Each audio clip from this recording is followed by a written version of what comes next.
दक्षिण कोकणचं प्रतिपंढरपूर म्हणून ओळखली जाणारी आणि नवसाला पावणारी देवी अशी ख्याती असलेल्या आंगणेवाडी येथील श्री भराडी देवीची जत्रा अवघ्या 2 दिवसांवर येऊन ठेपली आहे. यंदाही पहाटे 3 वाजल्यापासून एकूण 9 दर्शन रांगांद्वारे भाविकांना आई भराडी मातेचं दर्शन घेता येणार आहे. मंदिर परिसरात जत्रोत्सवाची तयारी गतिमानरित्या सुरू झाली आहे. आंगणे कुटुंबीय, आंगणेवाडी विकास मंडळ, शासकीय आणि प्रशासकीय यंत्रणांकडून जत्रा सुरळीत पार पडण्यासाठी काम चालू आहे. व्यापारी बांधवांनी दुकानं थाटण्यास प्रारंभ केला असून विविध व्यावसायिकांची आंगणेवाडीमध्ये लगबग वाढल्याचं दिसून येत आहे. आंगणेवाडीची वार्षिक यात्रा 2 मार्च रोजी होतीये. त्या दृष्टीनं बिळवस ग्रामपंचायतीच्या वतीनं सुद्धा पाणी पुरवठा, स्ट्रीट लाईट आदी कामं प्राधान्यानं पूर्ण केली जात आहेत. यावर्षी आंगणेवाडी जत्रोत्सव संपल्यावर काही दिवसात कुणकेश्वर जत्रा असल्यानं लाखो भाविकांची पावलं आंगणेवाडीत वळणार असल्याचे संकेत आताच प्राप्त होत आहेत.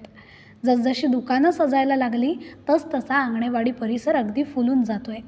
जत्रोत्सवापूर्वीच आंगणेवाडीमध्ये भक्तिमय वातावरण तयार झालंय. सामाजिक संस्था आणि विविध पक्षांकडून विविध सामाजिक उपक्रम, शिबिरांचं आयोजन करण्यात येते. मंदिर परिसरात विद्युत रोषणाई आणि फुलांची आरास लक्षवेधी ठरणार आहे. आंगणेवाडी जत्रोत्सवामध्ये लाखोंच्या संख्येनं भाविक येतात. भाविक गर्दीचा उच्चांक होणार असल्यानं भाविकांच्या सुरक्षेला प्राधान्य देताना त्रुटी दूर केल्या जात आहेत. दर्शन रांग, लाकडी पूल आणि इतर रांग व्यवस्था हे काम अंतिम टप्प्यात आलंय.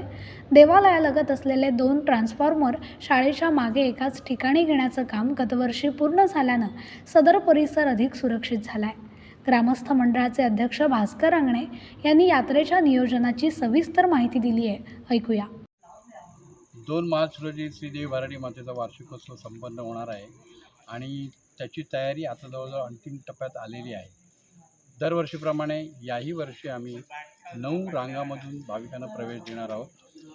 तर सर्वांना माझी कळकळीची विनंती आहे की आम्ही जी काही व्यवस्था केलेली आहे आम्हाला सहकार्य करावं आणि आमच्या व्यवस्थेला कुठेही बाधा येणार नाही याची आपणही दक्षता घ्यावी.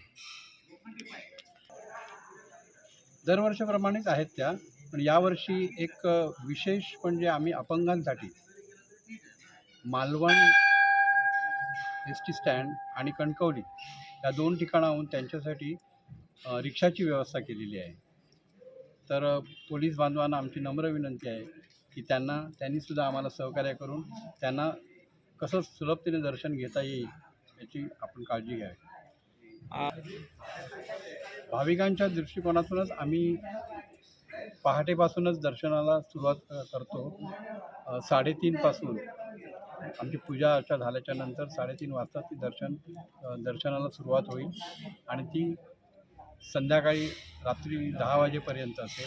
तसंच दुसऱ्या दिवशी देखील आम्ही ती वेळ, भाविकांची गर्दी लक्षात घेऊन येणारा ओघ जो आहे दरवर्षी तो वाढत चाललेला आहे, ते लक्षात घेऊन आम्ही दुसऱ्या दिवशी संध्याकाळी 4 वाजेपर्यंत सुद्धा ती व्यवस्था केलेली आहे आणि सर्वांनी त्याचा लाभ घ्यावा.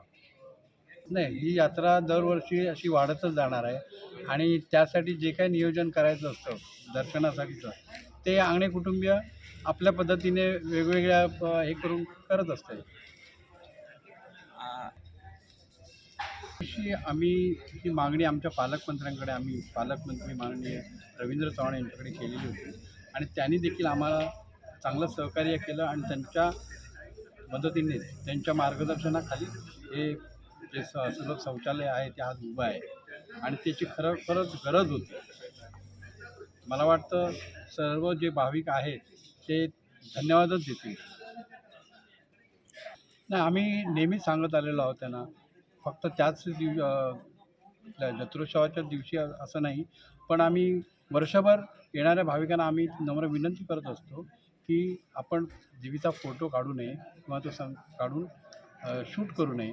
तर आम्हाला माहिती आहे की फोटो काढणं आणि त्यामुळे काय घडू शकतं, म्हणून आम्ही फक्त सावध त्यांना करत असतो. आता पुढे त्यांची मर्जी असते. असेल एक शेवट काय? यावर्षी प्रशासकीय सगळी यंत्रणा म्हणजे जे सर्व अधिकारी आहेत ते मला वाटतं सर्व नवीनच आहेत, पण त्यांनीसुद्धा नियोजनाच्या आढावा बैठकी वारंवार घेतल्या सतत आणि त्यांचंसुद्धा आम्हाला चांगलं सहकार्य मिळतं आहे.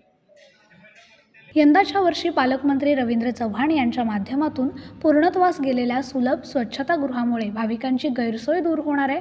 एकूणच जत्रा पूर्वतयारीनं बऱ्यापैकी वेग घेतला असून आंगणे ग्रामस्थ लाखो भाविकांच्या स्वागतासाठी सज्ज होत असल्याचं चित्र आंगणेवाडीमध्ये दिसून येत आहे. कुणाल मांजरेकर, कोकण मिरर, मालवण.